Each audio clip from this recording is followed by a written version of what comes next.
El siguiente bloque es presentado por la Iglesia Metodista Independiente de Chile. Para la sola gloria de Dios.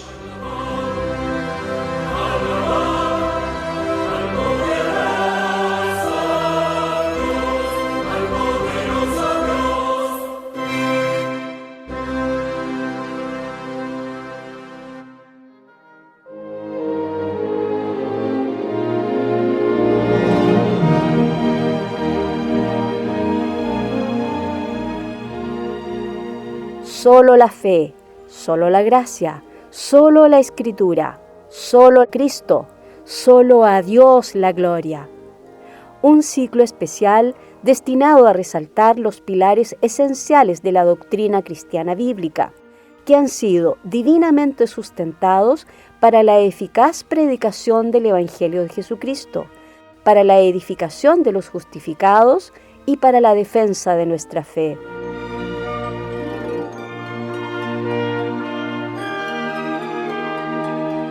Damos inicio el día de hoy a este ciclo con la participación del pastor y maestro bíblico Samuel Pérez Millos, desde España, con la presentación del tema Solo la fe. Amable oyente, que este contenido y los que vienen en las próximas ediciones sean para su mayor beneficio y fortalecimiento de vida en Cristo.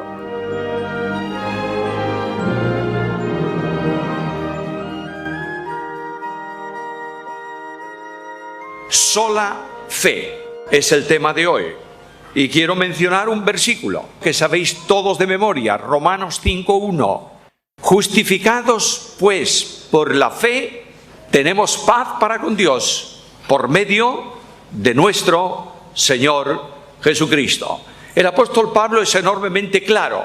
Justificados por la fe. Nada más que de esto, tenemos paz para con Dios. La Reforma fue un movimiento religioso con muchas connotaciones políticas también y sociales, pero fue un movimiento religioso. Uno de los promotores, no el único ni el primero, pero uno de los promotores, porque es el más conocido, fue Martín Lutero. Martín Lutero era un monje agustino. Por tanto, los monjes agustinos tenían una identificación muy especial con Agustín.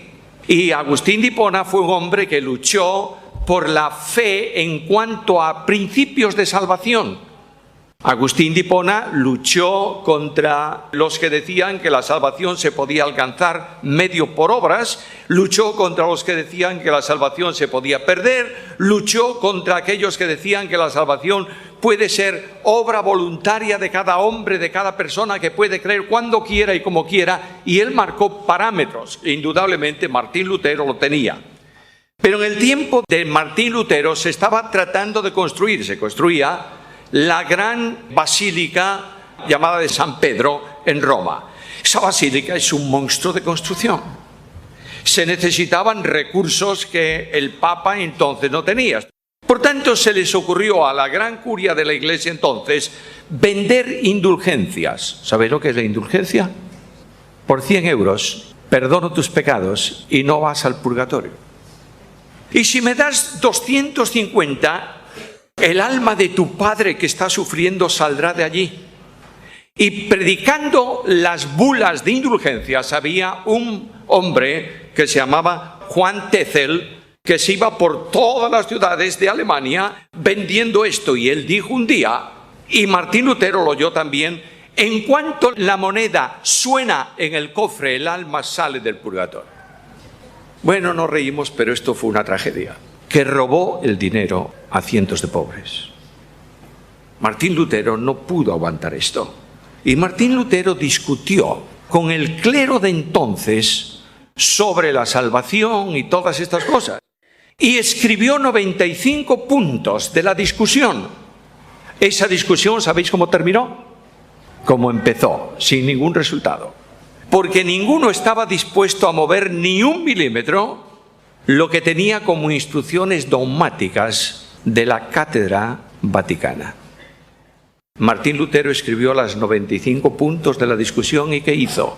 Pues el día 31 de octubre de 1517 las puso clavadas en la puerta de entrada de la iglesia al lado del castillo de Wittenberg, en Alemania.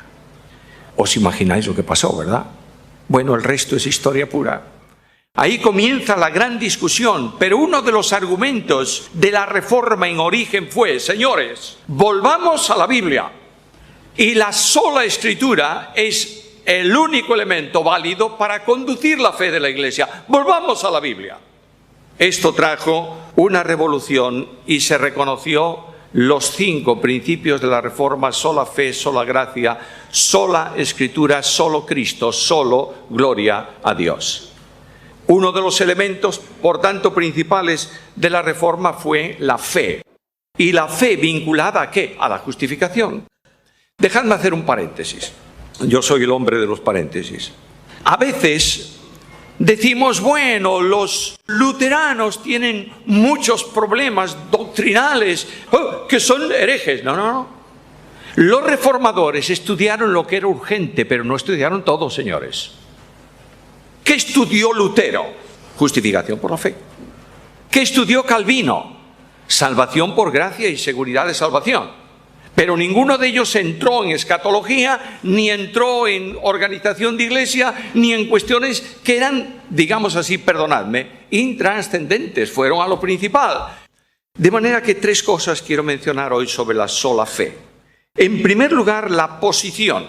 En segundo lugar, la acción. Y en tercer lugar, la extensión.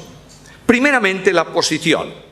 La justificación por la fe se entiende solo cuando tú posicionas al hombre delante de Dios. Y el hombre delante de Dios es un pecador. Claro, hablar de pecado hoy, cuando tú mencionas pecado en una reunión, hay alguna sonrisa por ahí. Mira, pecado, que esto es de la Edad Media o de la forma en que la Iglesia asustaba a los miembros en tiempos pasados. Pecado es simplemente cualquier acción u omisión o pensamiento contrario a Dios y a su voluntad. Simplemente eso. Dios te manda amar. Si tú no amas, estás desobedeciendo. No estás tomando una opción, estás desobedeciendo la voluntad de Dios. De manera que Dios introduce un elemento para que el hombre entienda que es pecador. ¿Y cuál es el elemento que introduce? Su ley.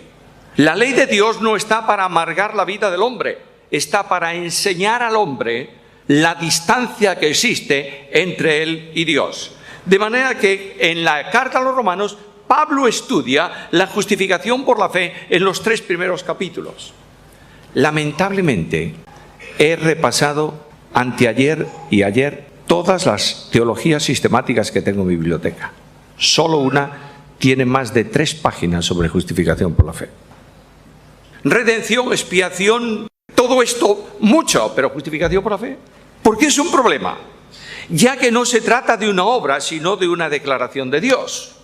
La justificación no es una obra que Dios hace como la expiación o la reconciliación.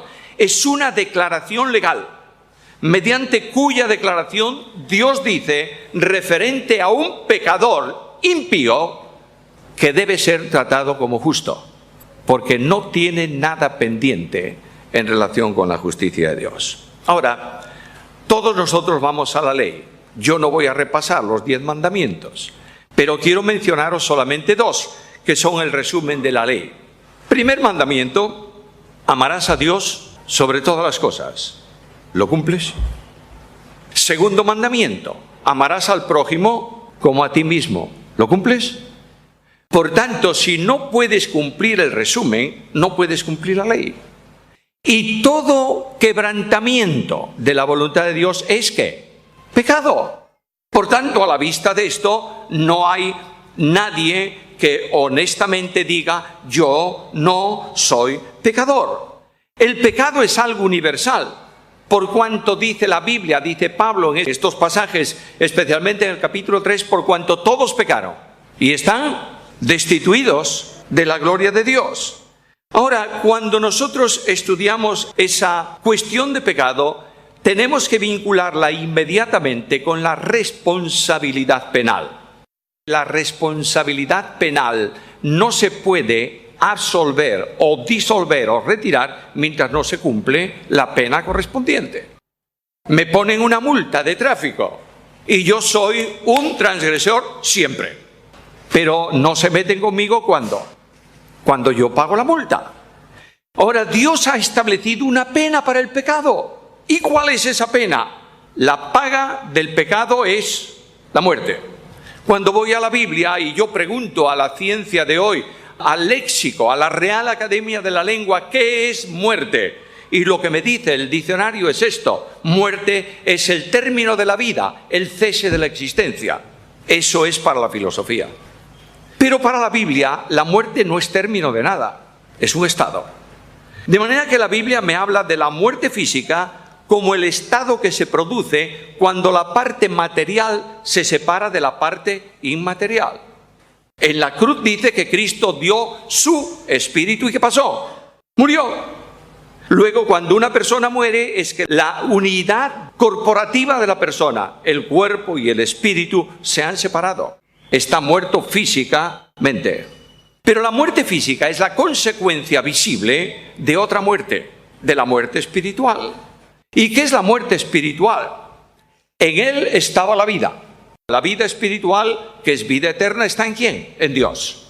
Por tanto, cuando tú te separas de Dios por alguna razón, entras en una experiencia de separación, que es la muerte espiritual. El otro día estábamos Susana y yo en un hotel y me dice Susana, no funciona la jarra de calentar el agua. Y a mí hay una cosa que me encanta por la tarde y es tomarme un té. Y eso yo no puedo sufrir, que no funcione la jarra. ¿Sabes qué le pasaba?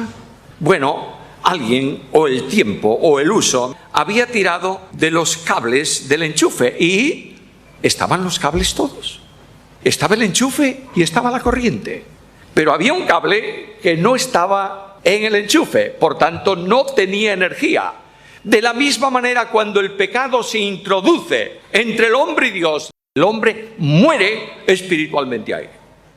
La muerte espiritual distancia al hombre de Dios y la única solución que el hombre tiene es volver a la vida.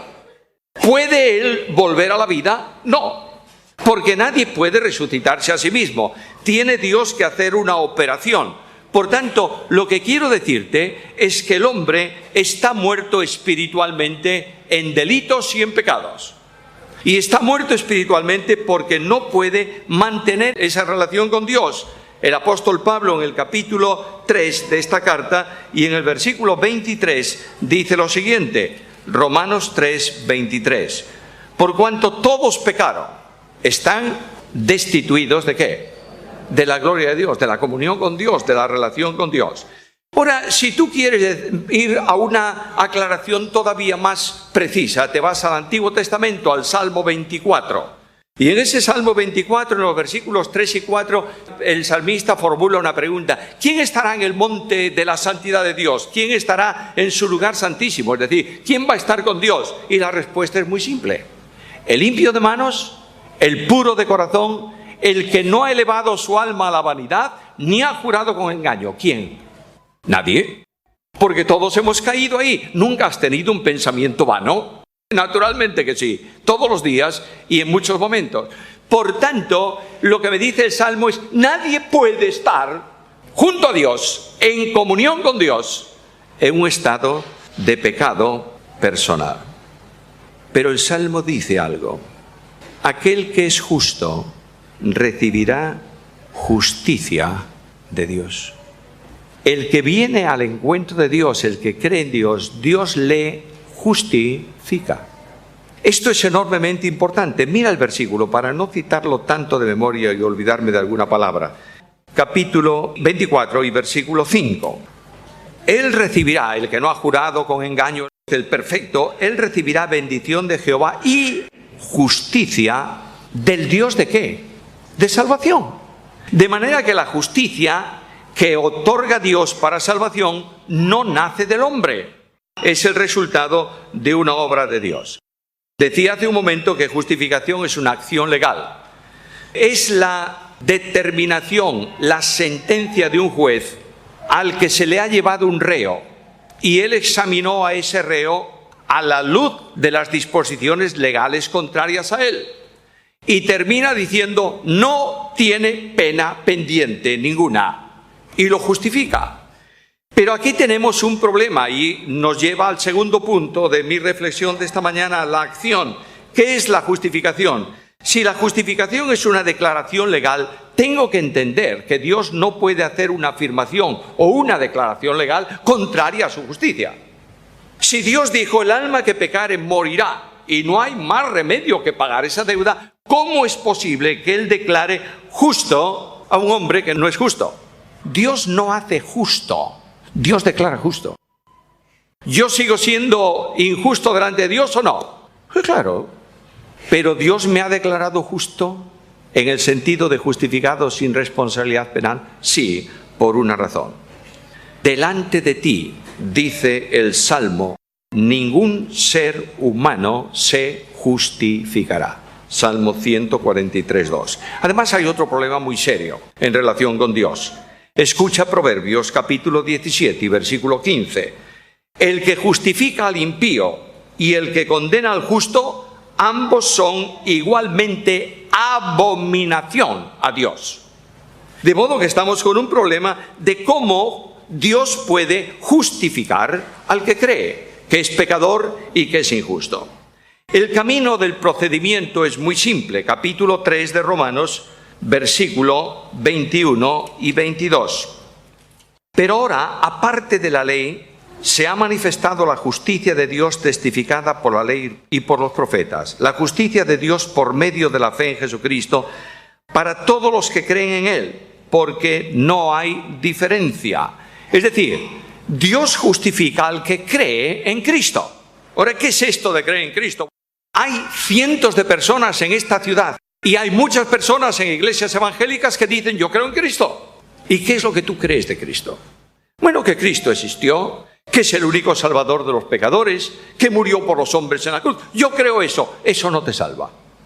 Se necesita una fe que incondicionalmente acepta al Salvador. ¿Me entiendes? No una fe intelectual que sabe qué es el Salvador. Una fe que recibe al Salvador como Salvador personal. Por otra vía, la Biblia dice que nadie se justificará delante de Dios. Ahora, Dios hace una operación de salvación. ¿Y qué hace? Dios trabaja para hacer posible la aplicación de una justicia que cancela la deuda del pecado. Comienza por determinar antes de la creación al Salvador. Escucha al apóstol Pedro. Carta primera, capítulo 1, versículos 18 al 20. Sabiendo que habéis sido rescatados de vuestra vana manera de vivir, la cual recibisteis de vuestros padres, no con cosas corruptibles como oro o plata, sino con la sangre preciosa de Cristo. Oye esto. Como de un cordero sin mancha y sin contaminación, ya preparado. El verbo ahí es el verbo predestinar. Ya predestinado, ¿desde cuándo?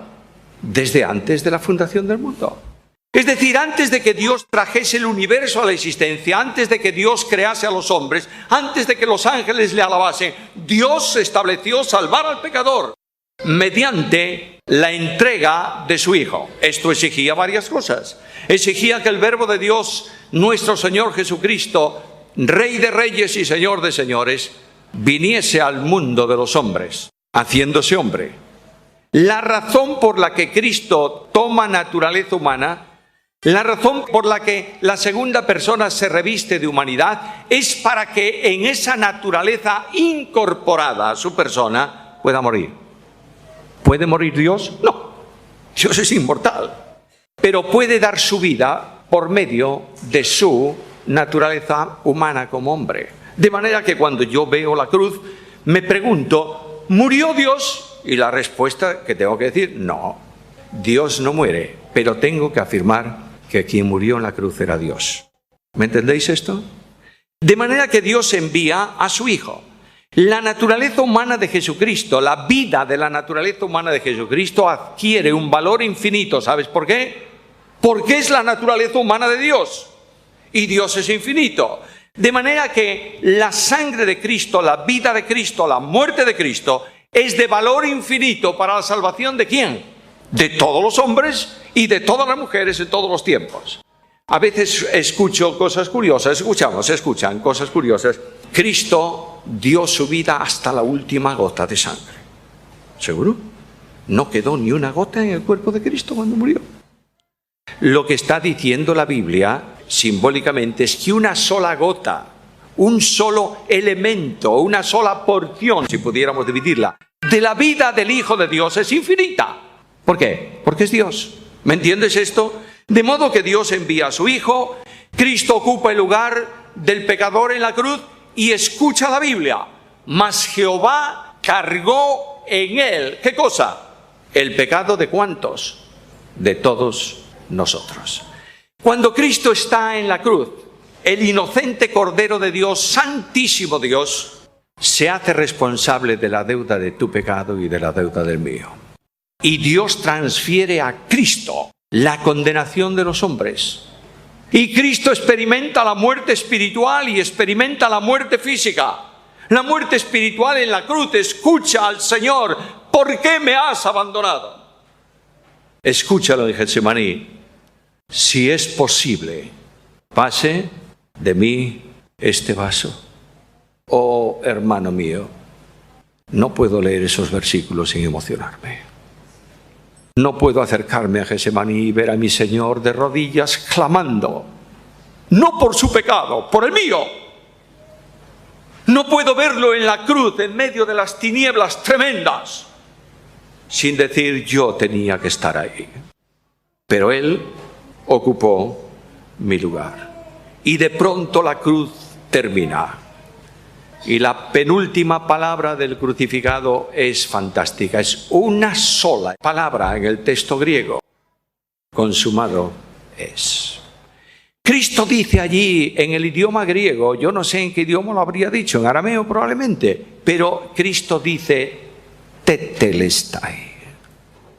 Era la frase que se ponía en la factura cuando una persona compraba algo, le traían la factura y pagaba el importe, le ponían esa palabra: no hay deuda, se ha consumado. Y en ese momento Cristo proclama cósmicamente ante los ángeles, ante los hombres, ante las huestes de maldad que son derrotadas en la cruz, proclama que toda la deuda del pecado está cancelada.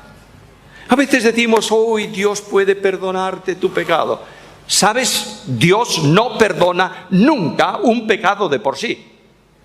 Eso es injusto. Si Dios dice: la paga del pecado es la muerte, bueno, te perdono, pues no está cumpliendo su justicia. Pero Dios perdona porque puede hacerlo, porque Cristo pagó el precio de tu pecado. ¿Lo entiendes o no? Este es el gran evangelio de la gracia, mis hermanos.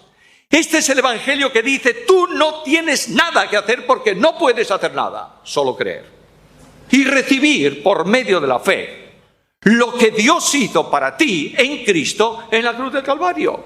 La justificación no es posible si no estás vinculado a Cristo. Ahora escucha un versículo: y a vosotros, muertos en pecados y en la incircuncisión de vuestra carne, os dio vida juntamente con Él. Escucha: perdonándoos todos los pecados. ¿Algo más? Anulando el acta de los decretos que había contra nosotros, que nos era contraria, quitándola de en medio y clavándola ¿dónde? En la cruz. Luego lo que está diciéndome es que cuando yo estoy vinculado a Cristo, ¿yo soy injusto? Sí, pero Dios me hace justicia de Dios en Cristo. ¿Me está siguiendo? ¡Qué bendición tan grande! ¡Qué paz tan grande siente mi alma esta mañana! Puedo decir con seguridad absoluta delante del Dios Santísimo: no hay ya ninguna condenación. ¿Para quién? Para los que están en Cristo Jesús. ¿Algo más? Déjame ilustrar esto. Imagínate, solamente imagínate, que el acusador de los hermanos, ¿sabes quién es el acusador de los hermanos? El diablo, Satanás. Bueno, se presenta delante de Dios y dice: Dios del cielo, juez justo, tengo una acusación seria que quiero poner delante de ti. Todo el libro de la ley delante de él. Y dice: ¿qué es? Y este acusador le dice: ¿conoces a un hombre que se llama Samuel Pérez Millos? Claro, ¿cómo no lo voy a conocer? Conozco a todos. ¿Tú sabes que ese hombre a veces se llena de ira? Sí. ¿Tú sabes que no te ama sobre todas las cosas? Sí. ¿Tú sabes que no ama al prójimo como a sí mismo? Sí. ¿Y tú qué dices en tu ley? Repasa el mandamiento. ¿Ese hombre es pecador? Sí. ¿Y tú qué dijiste? Que tiene que morir. Yo vengo a pedir que ejecutes la justicia. ¿Y Dios dice, es pecador? Sí. ¿Debe morir? Sí. Que muera. Y levanta su espada de justicia y va a descargarla sobre mí. Y de pronto se pone en pie alguien en el cielo y extiende unas manos horadadas y le dice, yo soy ese hombre. Y el juez dice, es injusto, es pecador, pero este pagó por él. ¿Me entiendes? Esto era justificación por la fe. Nadie se salva por religión. Nadie se salva por creer que Cristo es el Salvador. Te salvas cuando por medio de la fe te acercas a Jesús y le dices, Señor Jesús, tú eres el único Salvador y yo acepto la obra que tú has hecho por mí en el Calvario. Solo así, de ninguna otra manera. Ahora bien, ¿cuál es la extensión de la justificación? Dios hace justo al impío en Cristo. Bueno, ¿lo dice la Biblia en algún lado? Pues mira, por favor, segunda carta a los Corintios, capítulo 5 y versículo 21. Al que no conoció pecado, por nosotros lo hizo pecado. Ojo, Cristo nunca estuvo contaminado con el pecado, ¿eh? Lo que dice el texto es que el que nunca tuvo pecado, Dios lo trató como el pecador, para que nosotros fuésemos hechos, ¿qué? Justicia de Dios en él. Dios, cuando perdona el pecado de un hombre, de una mujer que viene a Cristo, no perdona algún pecado o los pecados del pasado.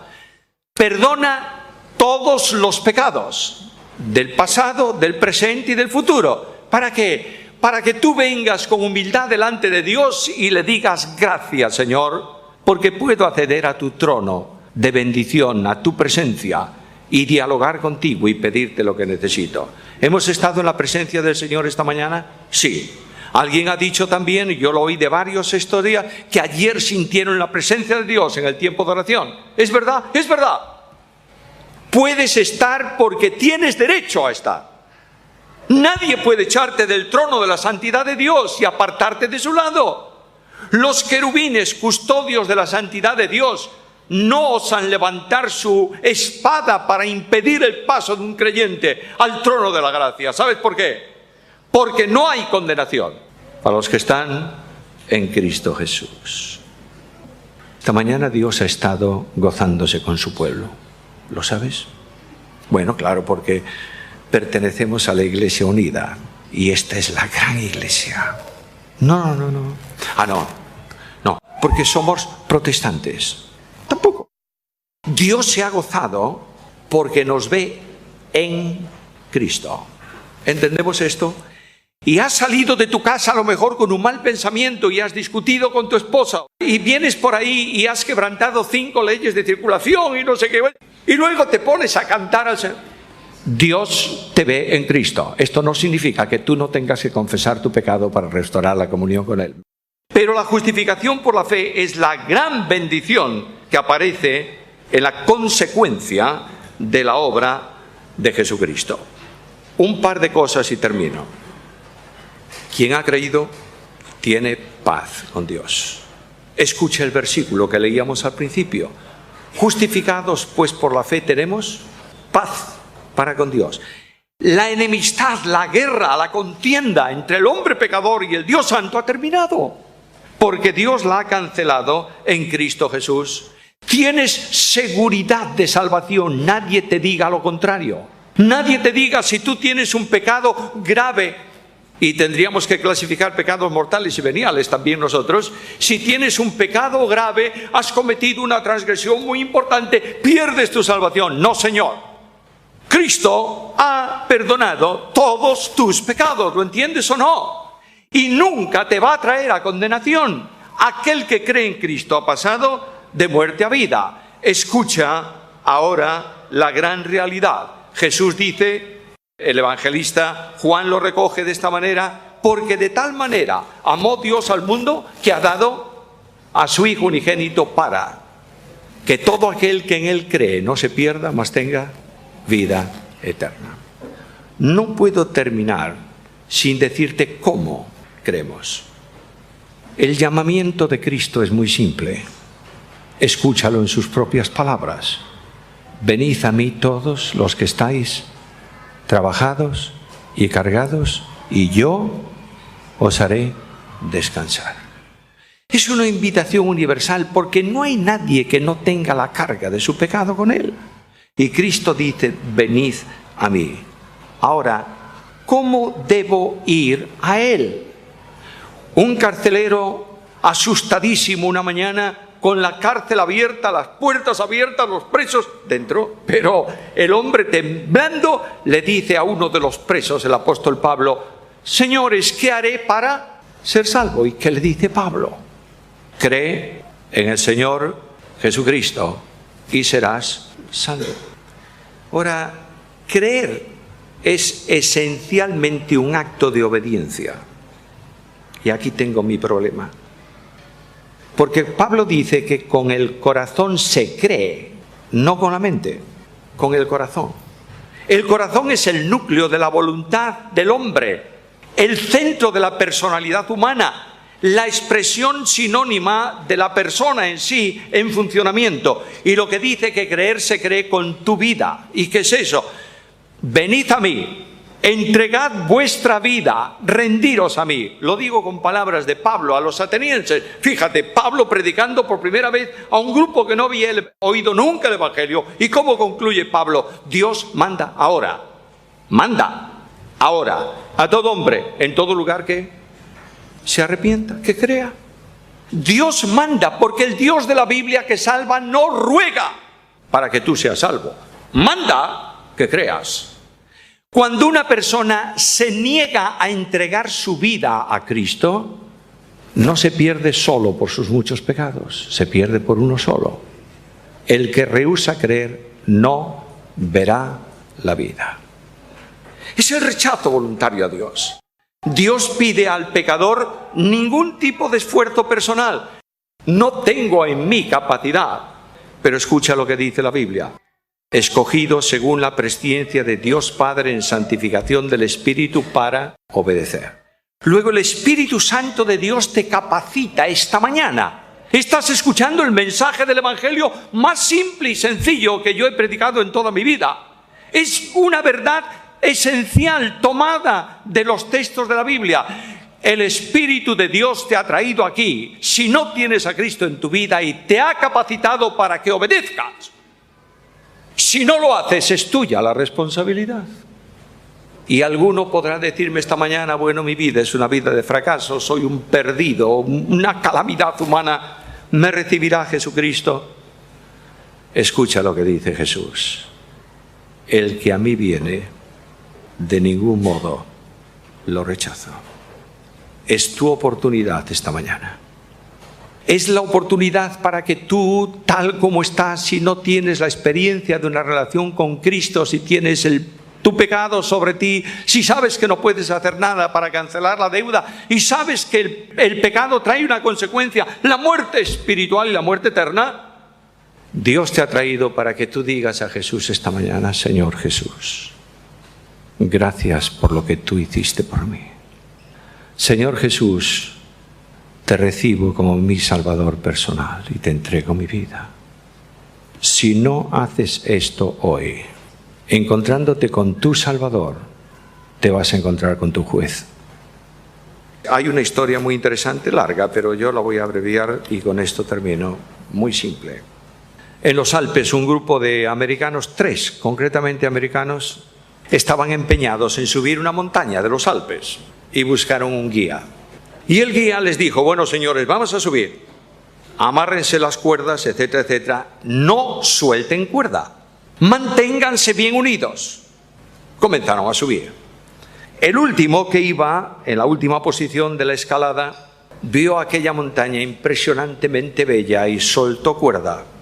¿Por qué? Porque quería hacer una fotografía. Y quería que salieran en la fotografía los que iban delante. Y mira tú, ese muchacho resbaló en el hielo y se precipitó al vacío atado con la cuerda. Quedó colgando en el aire. Pero ese tirón arrastró al segundo. Y ese segundo arrastró al primero. Y el único que estaba consciente de la situación y clavó los zampones en el suelo y agarró la cuerda con fuerza era el guía. ¿Tú sabes lo que es sostener 3 hombres en el aire? Poco a poco las manos del guía fueron cediendo y la cuerda se resbaló de sus manos y aquellos 3 murieron. Llevaron el hombre al tribunal. Las compañías de seguro lo acusaron de negligencia. El juicio fue un constante ataque contra él y al final el juez le dijo: ¿tiene usted alguna cosa que le permita defenderse? Y aquel hombre le dijo: ¿me permite acercarme, señor juez? Y el juez le dijo: venga. Llegó al tribunal y extendió sus manos. Las quemaduras de una cuerda estaban en las palmas de sus manos y dijo: ¿han afectado alguno de mis tendones? Un día en el cielo, cuando tú comparezcas delante del tribunal de Dios, Cristo va a extender sus manos taladradas en una cruz.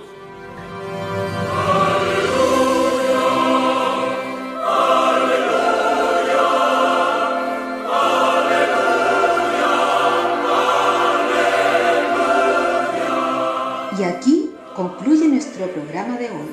Los dejamos cordialmente invitados a nuestra próxima edición de Palabra Fiel, para ser más edificados, equipados y establecidos en la fe que es en Cristo Jesús, Señor nuestro. El Señor les bendiga.